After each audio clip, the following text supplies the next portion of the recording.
last na type ng conversion natin, decimal to hexadecimal conversion naman. Okay, so ang tanong, paano naman yan? Ganito, labas ko lang muna yung kamay, syempre, for your reference natin na gagamitin, and yung hexadecimal information ko sa kanan. Okay, game. Solve na tayo. Okay, kunyari yung unang sample ko, ito, yung 158, kailangan natin siyang i-convert. Yan ay in decimal notation, kailangan natin siyang i-convert to hexadecimal. Okay, so sabi ko nga doon sa may previous video, when converting hexadecimal into anything, okay, we need to convert back. We need to convert to binary. Okay, we need to convert back to binary first. Okay, pag binary na, tsaka pa lang you convert sa final product, di ba? So, yun yung kailangan kasi nga, nag-iba yung value nung naging hexadecimal yan. Okay, so, ang gagawin natin, kung yan ngayon ay decimal, para maging hexadecimal siya, kailangan muna natin siyang gawing binary. So, yun yung first step natin. So, yung decimal, ito naging maliit. Ayan. Ayan. So, yung decimal natin, kailangan natin siyang i-convert ngayon sa binary muna. Okay, kailangan muna siya maging binary. Tapos, kapag binary na siya, pwede natin siyang gawing semi-decimal. Kapag semi-decimal na, pwede na natin siyang convert sa hexadecimal. Okay, so yan yung step natin. Any conversion, basta yan ay hexadecimal into something or something to hexadecimal, kailangan mo muna siyang i-convert sa binary. Kailangan mo muna siyang i-convert sa binary bago mo siya, kulit naman ito, bago mo siya gawing anything. Okay, ganon. Okay, so teka lang ha. Okay, ayun. Okay, game. Solve na natin. 158, gawin na natin siyang hexadecimal. Game step number 1.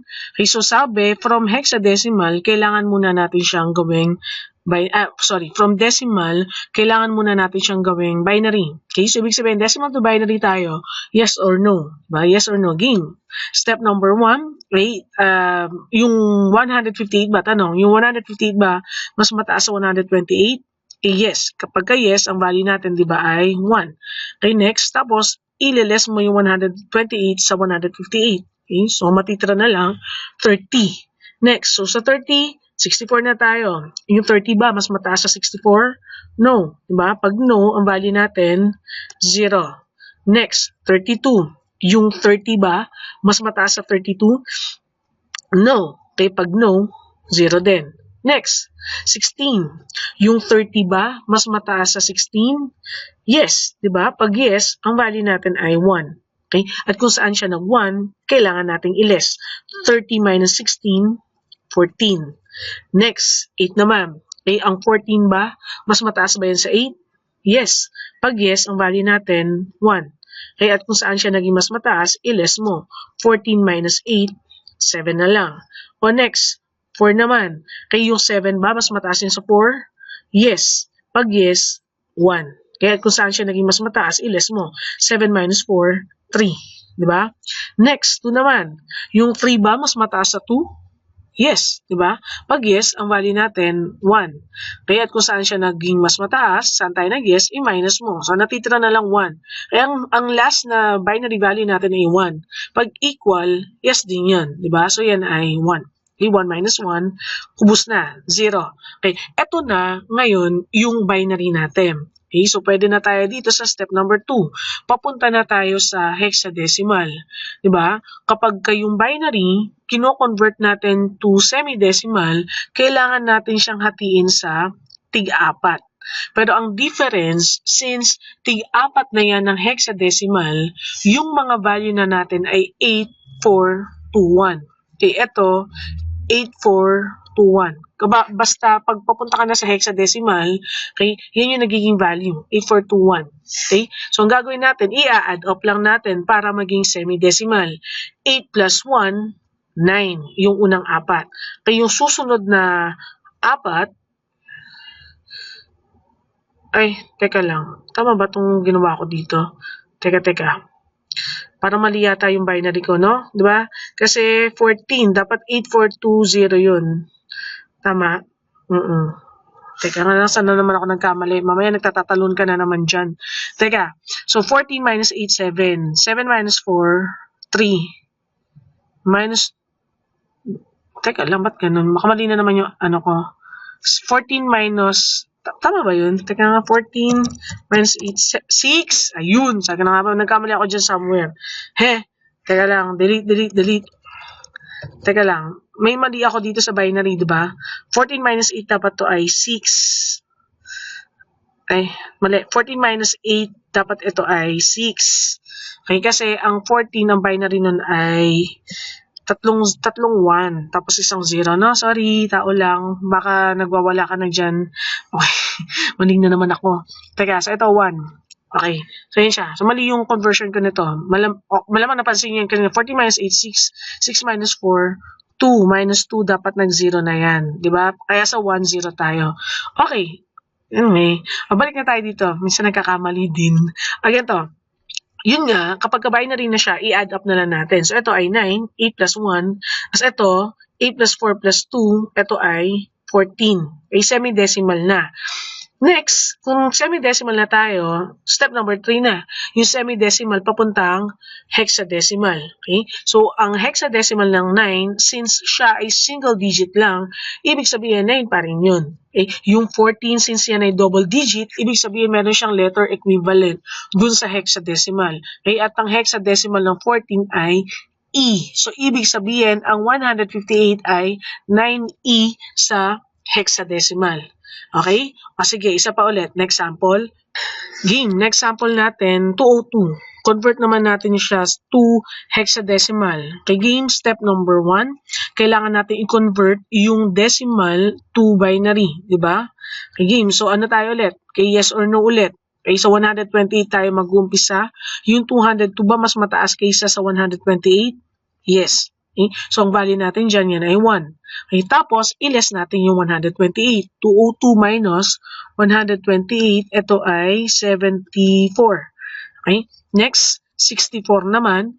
Yung 74 ba, mas mataas ba yan kaysa sa 64?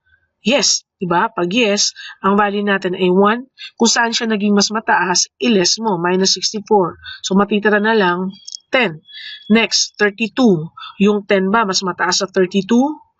No. Eh kung no, ang value natin ay 0. Next, 16. Yung 10 ba mas mataas sa 16? No. Eh kung no tayo, ang value natin 0. Next, 8 naman. Yung 10 ba mas mataas ba yan sa 8? Yes. Diba? Pag yes, ang value natin ay 1. Next, anong gagawin? Kung saan siya naging mas mataas, kailangan nating i-less. So, matitira na lang 2. Okay, 4 naman. Yung 2 ba mas mataas sa 4? No. So, ang value natin dito, 0. Next, 2 naman. Okay? Yung 2 ba ay equal na sa 2? Di ba? Pagka equal na, yes din yun. So, ito ay 1. Okay, 2 minus 2 equal na sa 0. Okay, lahat ng mga natitirang binary values, kagaya nito, 1, 0 na rin. Okay? So, ito ay 0. Yan na, ngayon, yung binary equivalent nung 202 na decimal value natin. Okay, so tapos na tayo sa step number 1. Step number 2 naman. Okay, since yan ay binary na, kailangan na natin siyang gawing semi-decimal. Okay, take note, since papunta na to sa hexadecimal, kailangan natin siyang hatiin sa tig-4. Okay, papunta ng hexadecimal, so ang magiging value ng mga binary values natin ay 8421. Ito ay 8421. Okay, add up natin, 8 plus 4, 12. Okay, 8 plus 2, 10. Diba? Ngayon, kapag ka semi-decimal na, step number 3, di ba? Yung semi-decimal, convert na natin siya to hexadecimal. Okay? Ang tanong, ano ang hexadecimal equivalent nitong 12 na to? C. Tama? So, ang 12, C. Eh, yung 10, ano yung hexadecimal equivalent niyan? A. Okay? So, yung 202, ang hexadecimal value niyan, CA. Okay, sige, next. Last sample na ako, tapos kayo naman. Okay, sige, next sample. Next sample, 178. Convert natin siya to hexadecimal. Step number 1, kailangan natin i-convert yung decimal to binary. Kaya ang tanong, yung 178 ba, mas mataas ba yan sa 128? Yes, di ba? So, ang value natin dito, 1. Kaya kung saan siya naging mas mataas, i-less mo. 178 minus 128, 50. Okay? Next, 64. Yung 50 ba? Mas mataas ba yan sa 64? No. Okay, so kung no yan, value niyan 0. Next, 32. Yung 50 ba, mas mataas ba yan sa 32? Yes. So, ang value natin dyan, 1. At kung saan siya naging mas mataas, iles mo siya dito. 50 minus 32, 18. Ayan, natitira natin 16. Ang 18 ba mas mataas sa 16? Yes. Kung yes yan, ang value niyan ay 1. At kung saan siya naging mas mataas, iles mo. 18 minus 16, 2. Next, 8. Ang 2 ba mas mataas sa 8? No. So, ang value natin dito, 0. Ang 2 ba mas mataas sa 4? No din. So, ang value din natin dito, 0. Ang 2 ay equal sa 2. Diba? So, parang yes din. Diba? Ang value natin dyan ay 1. Kapag equal, 1. Okay, 2 minus 2, 0. Okay, so pag 0 na, lahat ng mga natitirang binary value, katulad nito 0, 0, 0. Nito 1, 0 yun. Ayun, nandito ako. So, ito ay 0. Okay? Next, so tapos na tayo sa step number 1. Binary na siya eh. Step number 2. Yung binary naman natin ngayon, kailangan natin siyang i-convert na maging semi-decimal. Okay, so since papunta na siya sa hexadecimal, kailangan na natin siyang hatiin sa tig-4. Pero ang difference, yung value niya ay yung papuntang hexadecimal na. Okay? 8, 4, 2, 1. Ito din, 8, 4, 2, 1. Okay, so i-add up natin. 8 plus 2 plus 1, 11. Ito naman, 2. Diba? So ito ay 2. So semi-decimal na yan. Pwede na tayo sa step number 3. Kaya yung semi-decimal, convert naman natin siya to, ano ba yan? To hexadecimal. Ano ang hexadecimal equivalent ng 11? B. Ano ang hexadecimal equivalent ng 2? 2 din. Okay? So yung 178, ang hexadecimal value niyan, B2. Okay? Sige, ganito Next sample, kayo naman. Teka lang, next sample. Okay, yan yung next sample natin, 187. Pakisolve yan, pakipause yung video, pakigawa.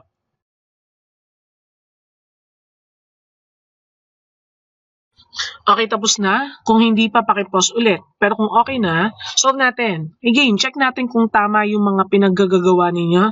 Ay, 187, convert muna natin yan to binary. Mas mataas ba siya sa 128? Yes. So, ang binary value natin, 1. So, saan siya naging mas mataas? Iles. Okay, 187 minus 128. I-calculate natin yon. Teka lang. Saan ba yun? Calculate. Yan.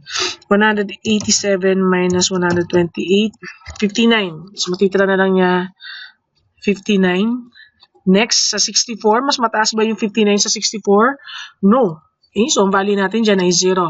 Okay, next, sa 32, yung 59 ba? Mas mataas ba yan sa 32? Yes. Okay, kung yes yan ay 1 minus 32. Okay, 59 minus 32, 27. Ito ay 27. Next, 16. Yung 27 ba? Mas mataas ba yan sa 16?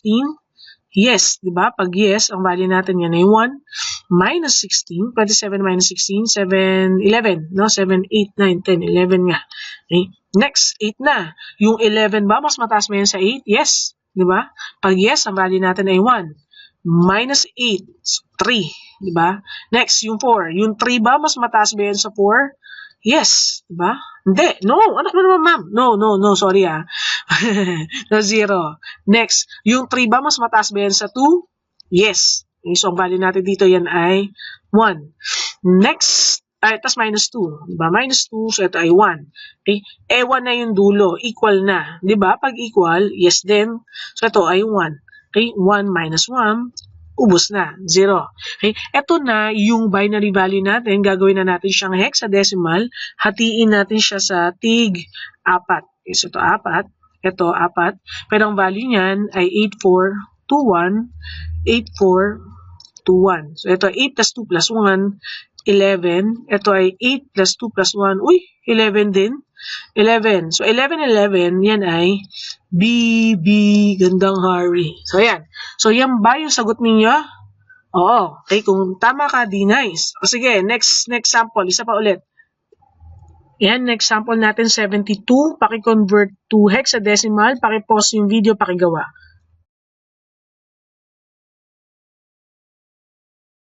Okay na, tapos na. Kung hindi pa, paki-pause ulit. Pero kung okay na solve natin, 72, kailangan muna natin siyang gawing binary. So mag-umpisa tayo dito sa 128. Ang tanong, yung 72 ba, mas mataas ba yan sa 128? No. Okay, so ang value natin muna, unang-una, 0.